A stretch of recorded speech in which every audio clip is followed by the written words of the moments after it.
दोस्तों नमस्कार। रेवत राम डांगा के वायरल पत्र की सुगबुगाहट एक बार फिर से तेज हो गई है। दरअसल मामला कुछ इस प्रकार हुआ। भारतीय जनता पार्टी के राजस्थान सरकार के कैबिनेट मंत्री गजेंद्र सिंह खींवसर और प्रदेश उपाध्यक्ष डॉक्टर ज्योति मिर्धा में एक बार पुनः जुबानी जंग शुरू हो गई है।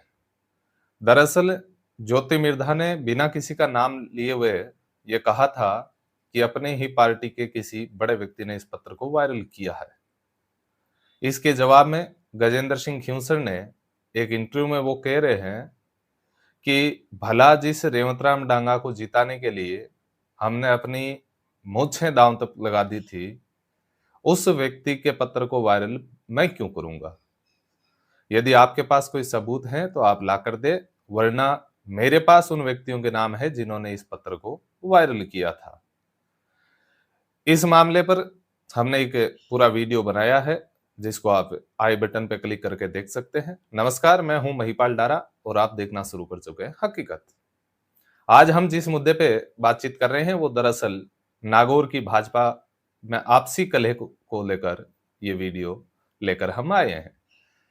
बीते कुछ दिनों पहले राजस्थान सरकार के मंत्री गजेंद्र सिंह खींवसर एक इंटरव्यू में ये बात बोल रहे हैं कि खींवसर में हम हार रहे थे और हमें ऐसा लग रहा था कि जीतना अब मुश्किल है, इसलिए मैंने भावुक होकर यह बयान दिया था कि यदि रेवत राम डांगा हार जाता है तो मैं अपनी मूंछें और सिर मुंडवा लूंगा।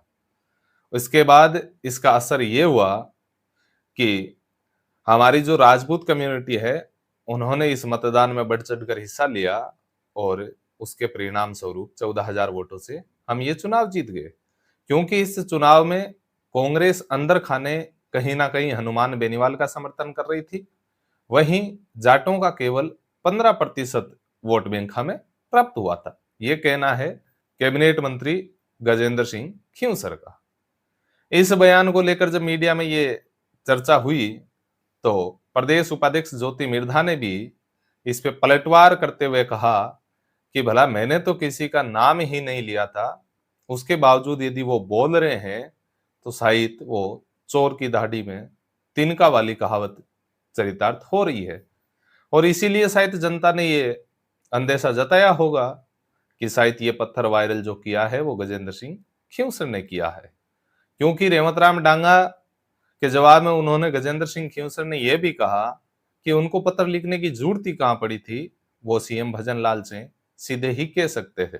तो ज्योति मिर्धा ने पलटवार करते हुए कहा कि वो उनका अधिकार है कि वो सीधी बातचीत में कहें या पत्र व्यवहार के साथ में कहें, लेकिन इस तरह पत्र का वायरल होना ये कहीं ना कहीं ये दर्शा रहा है कि रेवत राम डांगा को राजनीति में स्थापित होना नहीं देना है।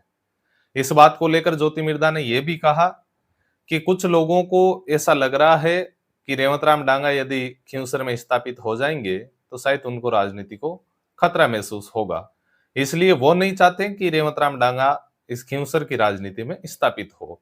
इसलिए उनका बार बार ये प्रयास रहता है कि रेवत राम डांगा को कैसे कमजोर किया जाए। साथ ही उन्होंने ये भी कहा कि गजेंद्र सिंह खींवसर ने ये बात कही कि जाटों का 15% वोट ही हमें मिला है, तो इससे वो साबित करना चाह रहे हैं कि राजपूत कम्युनिटी के दम से रेवत राम डांगा ने चुनाव जीता है, जबकि स्थितियां बिल्कुल इसके विपरीत है। जाट समाज का और अन्य समाजों का भी भरपूर सहयोग हमें मिला था, इसलिए हम ये चुनाव जीते थे। और रही बात मूंछों की, कि मूंछ मुंडवाने की उन्होंने बात कही थी, तो वो उनके ऊपर कहीं ना कहीं पार्टी का दबाव था। और इस बात को खुद गजेंद्र सिंह खींवसर भी स्वीकार कर चुके हैं कि सीएम भजनलाल ने सीधे मुझे कहा था कि मुझे खींवसर की सीट पर जीत चाहिए। तो ज्योति मिर्धा का कहना भी कहीं ना कहीं सही है कि पार्टी का दबाव था और यदि वो हार जाते तो कहीं ना कहीं उनकी राजनीति पे काफी असर पड़ना था। इसलिए उन्होंने ये ऐसी बातें बोली ताकि जनता भावनाओं में बह जाए और रेवत राम विजय हो जाए। और ठीक वैसा ही हुआ। जैसे ही उन्होंने ये बात बोली तो रेवत राम डांगा लगभग 14,000 मतों से इस चुनाव में विजयी होते हैं। लेकिन विजय होने के बाद से लगभग ये विवादों की स्थिति में ही रहे हैं। कभी उनको विधानसभा में जो टोका-टोकी होती है उसको लेकर, चाहे वर्तमान में बात करें तो ये पत्थर वायरल को लेकर। लेकिन नागौर की जो भाजपा है उसमें कहीं ना कहीं आपसी अंदरूनी जो कलह हैं वो अब बाहर सामने आ रही है। और दोनों ही नेता गजेंद्र सिंह खींवसर और ज्योति मिर्धा बार बार वार पलटवार कर रहे हैं और इनके बीच में ये जुबानी जंग चल रही है। ज्योति मिर्धा ने कहा कि मुझे पता है कि इन लोगों ने पत्र वायरल किया, तो वहीं गजेंद्र सिंह खींवसर कह रहे हैं कि मुझे भी पता है कि पत्र वायरल किसने किया। अब वो भला वो जाने या उनकी पार्टी जाने कि वो पत्र वायरल किसने किया था। लेकिन दोनों ही नेताओं ने इस खींवसर चुनाव की जो जीत है उसके बारे में भी अलग अलग बयान दिए हैं। वहीं गजेंद्र सिंह खींवसर जो कह रहे हैं कि ये चुनाव जो जीता है वो हमने राजपूतों के दम से जीता है, क्योंकि जाट कम्युनिटी केवल 15% है हमारे साथ ही। जबकि ज्योति मिर्धा इस संबंध में कह रही है कि जाटों का भरपूर सहयोग हमें मिला था। तो इस प्रकार से रेवंतराम डांगा जो खींवसर की सीट है वो पहले हनुमान बेनीवाल को लेकर चर्चा में रहती थी, लेकिन उसके बाद में रेवंतराम डांगा के बाद में भी लगातार राजस्थान में ये चर्चा का विषय बनी हुई है। इससे एक बात तो ये स्पष्ट हो गई है कि भारतीय जनता पार्टी में नागौर इकाई जो है उसमें ज्योति मिर्धा को लेकर काफी असंतोष नजर आ रहा है। अब उसके कारण क्या हो सकते हैं, चाहे वो केंद्रीय नेतृत्व के साथ ज्योति मिर्धा के अच्छे संबंध हो या नागौर में उसकी बढ़ती लोकप्रियता हो, इस कारण शायद वो स्थानीय नेता जो है शायद उनको कहीं ना कहीं खतरा महसूस हो रहा है।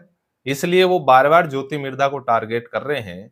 कभी वो बयान देते हैं कि ज्योति मिर्धा की वजह से हम चुनाव नहीं जीते, कभी वो बयान देते हैं कि ये तो खुद 4 बार चुनाव हारी हुई है, हमारे यहाँ पे आई, और रेवंतराम डांगा जो चुनाव जीता है वो हमारी वजह से जीता है, ना कि ज्योति मिर्धा की वजह से। यदि वही जीतती तो खुद 4 बार की चुनाव हार चुकी है।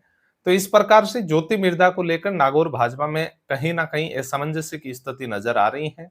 और भाजपा की जो नागौर की इकाई है वो अपना असंतोष भी कई बार जाहिर कर चुकी है, चाहे वो किरण शेखावत हो, चाहे गजेंद्र सिंह खींवसर हो, चाहे धनंजय सिंह खींवसर हो। उन्होंने बार बार कहीं ना कहीं ज्योति मिर्धा को टारगेट करने का प्रयास किया है। वो नहीं चाहते कि नागौर की भाजपा की जो कमान है वो ज्योति मिर्धा के हाथों में रहे, क्योंकि जब से ज्योति मिर्धा भारतीय जनता पार्टी में आई है तब से वो लगातार सक्रिय है। नागौर लोकसभा क्षेत्र के वो दौरे करती है, चाहे कोई सामाजिक कार्यक्रम हो, चाहे कोई धार्मिक कार्यक्रम हो, उसमें वो अपनी उपस्थिति दर्ज करवा रही है। जिस ज्योति मिर्धा के बारे में इस चुनाव से पहले तक ये कहा जाता था कि ये तो आएगी, चुनाव लड़ेगी और फिर वापस हरियाणा चली जाएगी, लेकिन इस बार इन बातों को कहीं ना कहीं गलत साबित किया है ज्योति मिर्धा ने। क्योंकि जब से चुनाव हुए हैं, विधानसभा उपचुनाव की बात करें तो उसके बाद से लेकर अब तक लगातार ज्योति मिर्धा इस नागौर क्षेत्र में सक्रिय नजर आ रही हैं। वो अपने नागौर आवास पर भी कई बार कार्यकर्ताओं से मुलाकात करती हैं और कार्यकर्ताओं की समस्याओं का समाधान भी वो करती है। और क्षेत्र में चाहे कोई पारिवारिक कार्यक्रम हो, चाहे सामाजिक कार्यक्रम हो, उसमें भी वो अपनी उपस्थिति दर्ज करवाती है। इसी प्रकार जैसे कोई किसी किसानों की कोई मांग हो या किसी समाज विशेष की मांग हो और उसको लेकर कोई सरकार और जनता के बीच में विवाद या तकरार होता है तो उसमें भी ज्योति मिर्धा अपनी मध्यस्थता दिखाती हुई नजर आ रही है। तो हम कह सकते हैं कि इस बार ज्योति मिर्धा पूरी सक्रिय नजर आ रही है, लेकिन भारतीय जनता पार्टी ने शायद इनको नकारने का कोशिश की है और बार बार वो प्रयास कर रहे हैं कि किसी भी तरीके से ज्योति मिर्धा इस नागौर में स्थापित ना हो जाए। तो इस प्रकार की बार बार बयानबाजी आती है, कहीं ना कहीं गढ़ की राजनीति को हावी बताने का प्रयास किया जा रहा है। तो ज्योति मिर्धा की ओर से ये कहा जाता है कि केवल गढ़ के दम पे हम चुनाव नहीं जीते हैं, हमारे कार्यकर्ताओं की सक्रिय भूमिका इसमें रही है, 36 कौम का साथ मिला है, इसके दम पे हम ये चुनाव जीते हैं। तो इस प्रकार वर्तमान में जो बयानबाजी चल रही है वो रेवंतराम डांगा के वायरल पत्र के संबंध में चल रही है।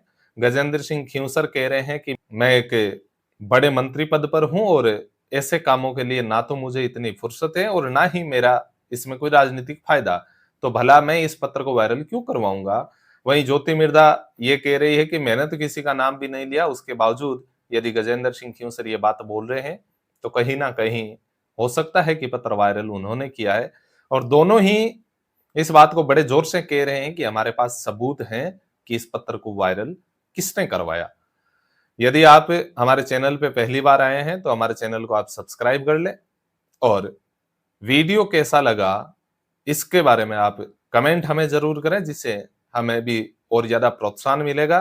और यदि वीडियो आपको पसंद आ रहे हैं तो इन वीडियो को आप अपने मित्रों के साथ में, अपने परिवारजनों के साथ में शेयर जरूर करें। Thank you.